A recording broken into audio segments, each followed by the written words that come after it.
ધરતીમાં જ્યાં વાઘેશ્વરી માતાજીનું મંદિર આવેલું છે ત્યાં બરાબર નજીકમાં જ સવરા મંડપ એટલે રામદેવ પીર મહારાજના સવરા મંડપનો પાઠ, જ્યાં 4 યુગનો પાઠ કરવામાં આવેલ હતો, એ પાઠના દર્શન આપણે અહીંયા સવરા મંડપમાં કરીએ. આપ સૌને હું એ સવરા મંડપના દર્શન કરવા માટે લઈ જઈ રહ્યો છું.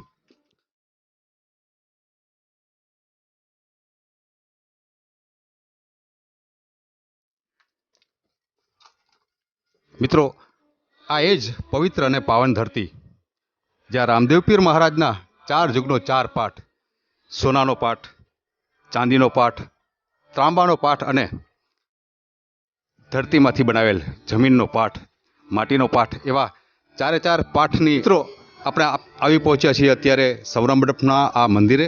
રામદેવ પીર મહારાજના જ્યાં સવરા મંડપમાં 4 પાઠ કે જે 4 યુગના 4 પાઠ કહેવાય, સોનાનો પાઠ, ચાંદીનો પાઠ, ત્રાંબાનો પાઠ અને માટીનો પાઠ, એવા 4 પાઠની વિસ્તૃત માહિતી આપણે અહીંયાના પૂજારી શ્રી એમને મળી, એમના દર્શન કરી, એમની પાસેથી વિસ્તૃત માહિતી મેળવી આપણે બધા પાવન થઈએ. અને બધા મિત્રોને અમારી હું છું ગુજરાતની ટીમ વતી એક વિનંતી કરું છું, આ જગ્યાના દર્શન કરવા માટે આવો, આ જગ્યાના દર્શન કરી પાવન થાવ.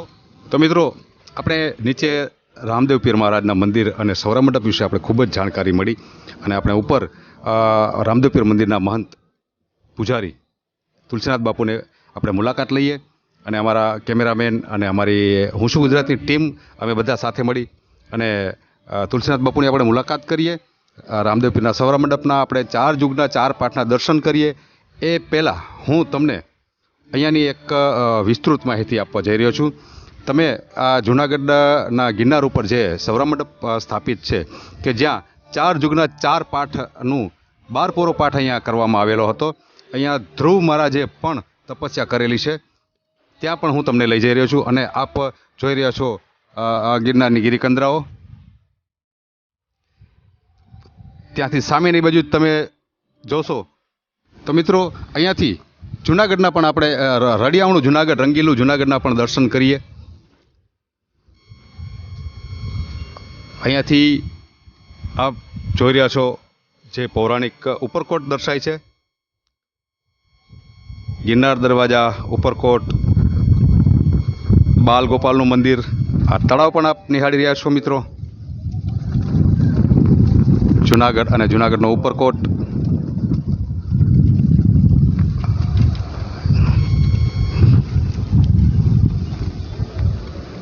સંપૂર્ણ જૂનાગઢ અહીંયાથી દર્શાય છે.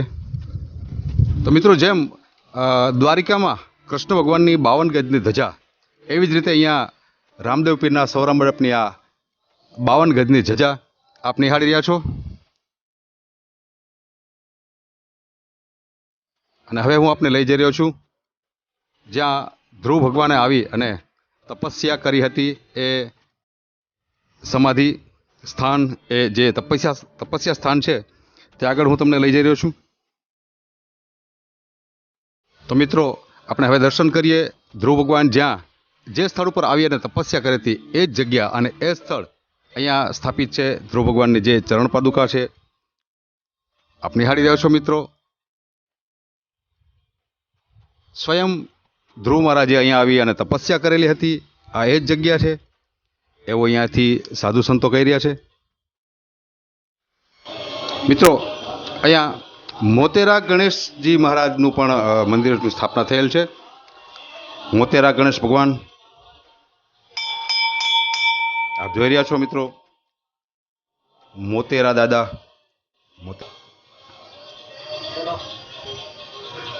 અને સૂર્યમુખી હનુમાન જે શંકર ભગવાનના બંને સંતાનો કહેવાય એવા સૂર્યમુખી હનુમાન અને મોતેરા દાદાના આપણે દર્શન કર્યા. અને હવે સૂર્યમુખી હનુમાન દાદાના દર્શન કરી અને પાવન થઈએ મિત્રો. સવરા મંડપની આ જગ્યામાં આપ સૌ આવી અને દર્શન કરો, દર્શનનો લાભ લ્યો.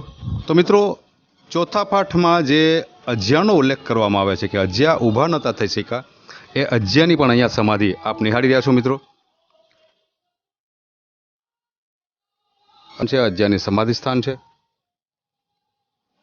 તો મિત્રો, આપણે 4 યુગના પાઠ વિશેની માહિતી અહીંયા વિસ્તૃત માહિતી લખીને બતાવવામાં આવી છે. આપણે પહેલો પાઠ જે અહીંયા જે જોવામાં આવે છે તમને, તો પહેલો પાઠ પ્રહલાદ રાજાનો સોનાનો પાઠ. અહીંયા જે આપણે 33 કરોડની જે વાત આવે છે, 33 કરોડ દેવી દેવતાઓ, કે 33 કરોડની જે વાત આવે છે એનો ઉલ્લેખ અહીંયા આગળ કરવામાં આવેલ છે.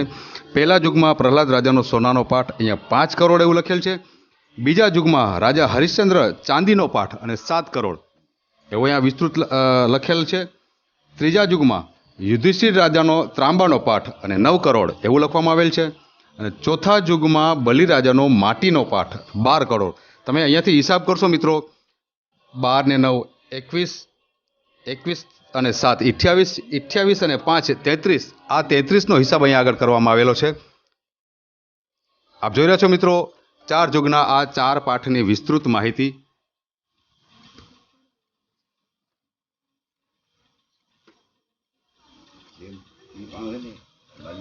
તો મિત્રો, જેમ આપણે આપણી વાડીની રક્ષા કરતા હોય અને વાડીની રક્ષા કરવા માટે એક રખેવાળ રાખ્યો હોય, ઘરે તાળું મારવા માટે પણ આપણે ઘરની રક્ષા કરવા માટે તાળું મારેલ હોય, એવી જ રીતે સવરા મંડપના આ 4 યુગના પાઠની રક્ષા કરવા માટે અહીંયા આગળ બિરાજમાન છે સાક્ષાત કાળ ભૈરવ દાદા. કાળ ભૈરવ દાદા એ સવરા મંડપની રક્ષા કરી રહ્યા છે. આપણે હારી રહ્યા છો મિત્રો, સાક્ષાત કાળ ભૈરવ દાદા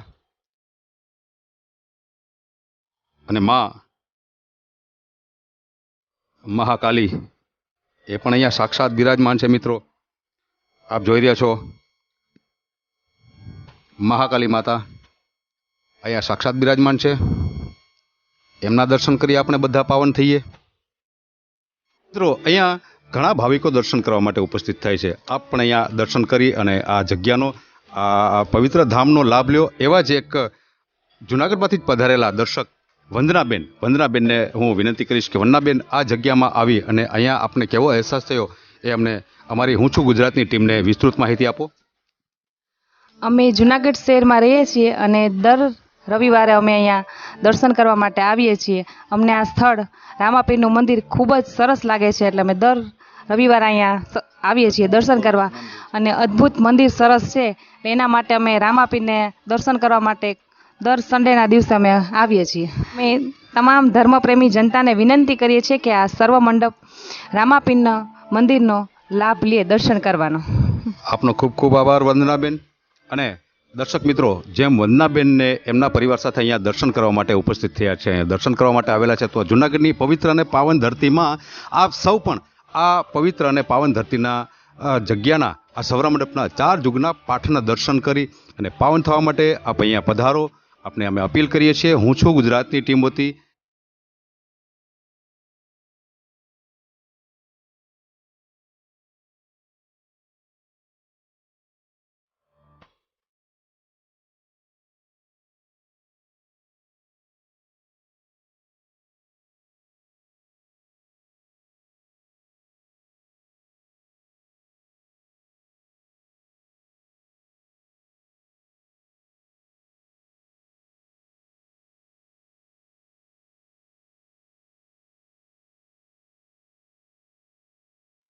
દર્શક મિત્રો, અમે આવી પહોંચ્યા છીએ સવરા મંડપના મુખ્ય મંદિર રામદેવ પીર મહારાજના મંદિરે. તો હવે આપણે જાણશું 4 યુગના 4 પાઠ વિશેની માહિતી મહંત શ્રી તુલસીનાથ બાપુ પાસેથી. તો બાપુને વિનંતી છે કે અહીંનો અમને ઇતિહાસ આપણને જણાવે. સોનાનું, ચાંદીનું, તાંબાનું અને માટીનું આ છેવટનો પાઠ બલિરાજાનો. અહીંયા પાઠ ભીધો 82 જોડી અહીં બેઠી હતી, બકરી રણથી એને બલિ કરાવી. પછી સમય આવ્યો, આહુતિ દીધી, અજ્યા ઊભી થઈ નહીં. પછી બીજો પાઠ એની પાઠે બીજો પાઠ કર્યો તો આહુતિ દીધી, અજ્યા ઊભી ન થઈ. ત્રીજો કર્યો તો એ અજ્યા ઊભી નહીં થઈ. ચોથો કર્યો એટલે 12 પોરો કહેવાય. 4 પાઠ ભેગા થયા એને 12 પોરો કહેવાય. પછી જે ગજ બેઠી હતી પૂછે બાપુને, ગાદીને કે ભાઈ આનું કારણ, ભાઈ અત્યારે 12 વાગે કરજું બે ગયો, અટાણે 4 વાગ્યા. હવે રામદેવજી જન્મ લે, નકરંગ અવતાર, અહીંથી જાન જોડાય, વંશથી વિવાહ થાય, પરબે મીંડો શું છે, જુનાગઢ જાંગીના વાગે તે કાળવામાં હવાસરનો પાણો તણાય, સત્ય રહે ને સત્ય કપાઈ જાય. આ માહિતી. તો આભાર બાપુનો. અને આપણે વિસ્તૃત માહિતી રામદેવપીર મહારાજ વિશે જાણી છે અને હજી પણ આપણે ઘણી બધી માહિતી જાણવાની છે, તો અમારી સાથે જોડાયેલા રહેજો. તો દર્શક મિત્રો, અહીંયા એક એવી જગ્યા છે જ્યાં સેવાનાથ બાપુએ તેના ગુરુ સાથે ભજન પકવેલ હતું. તો આપણે અહીંયા આવી ગયા છીએ, તો તમે પણ દર્શન કરો. આ ગુફા છે અહીંયા, તો આપ જોઈ રહ્યા છો કે અહીંયા ગુફા છે. તો હવે હું આ ગુફામાં તમને બધા દર્શક મિત્રોને દર્શન કરાવવા જઈ રહી છું. તો ચાલો સાથે મળીને દર્શન કરીએ.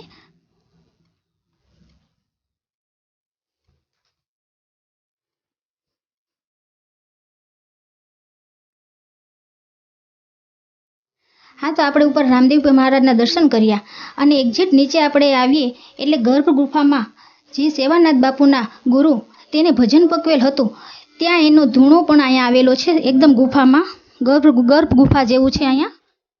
એ તમે જોઈ રહ્યા છો કે આ ધૂણો અહીંયા આવેલો છે. તેના પણ દર્શન કરો.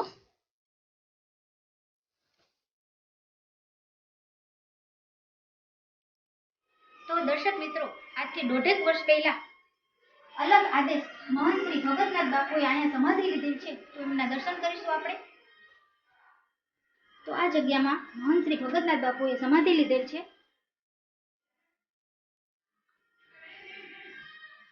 અને અહીંયા અખંડ જ્યોત પણ કાયમી ચાલુ રહે છે. તો મિત્રો, જેમ ચોથા યુગના પાઠમાં અજ્યા નામનો એક ઉલ્લેખ કરવામાં આવે છે કે અજ્યા જે સજીવન નથી થઈ, અને અહીંયા આગળ જે એમ કહેવાય કે 82 જોડી જે પાઠમાં બેઠેલી હોય એ 82 ગતગંગા એ 82 જોડી જ્યારે અજ્યા જીવંત ન થઈ ત્યારે એ 82 જોડીએ અહીંયા જીવતા સમાધિ લીધેલ હતી. એ જીવતા સમાધિના હું તમને દર્શન કરવા જઈ રહ્યો છું મિત્રો.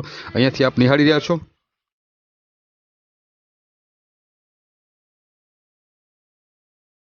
ત્યાં આગળ પણ આપ જોઈ રહ્યા છો સમાધિ દૂર દૂર એવી 82 જોડીની અહીંયા સમાધિ મિત્રો મારી આગળ આપ જોઈ રહ્યા છો. જ્યારે